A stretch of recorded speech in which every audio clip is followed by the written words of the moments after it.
America అధ్యక్షుడు Donald ట్రంప్కు చెందిన న్యూజెర్సీలోని Gulf club పరిసరాల్లో తీవ్ర కలకలం రేగింది.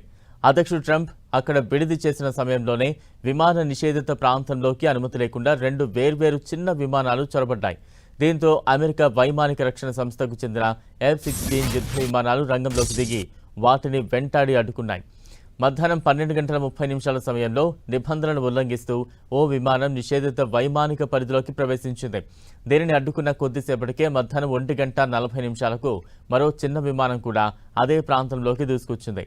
ఈ 2 విమానాలను యుద్ధ విమానాలు విజయవంతంగా అడ్డుకుని ఎలాంటి ప్రమాదం జరగకుండా పరిస్థితిని అదుపులోకి తెచ్చాయి. అయితే ఈ చొరబాట్ల ఉద్దేశపూర్వకంగా లేదా ఎలాంటి దురుద్దేశంతో చేసినవి కావని America secret service federal aviation administration ప్రాథమిక విచారణలో తేలింది.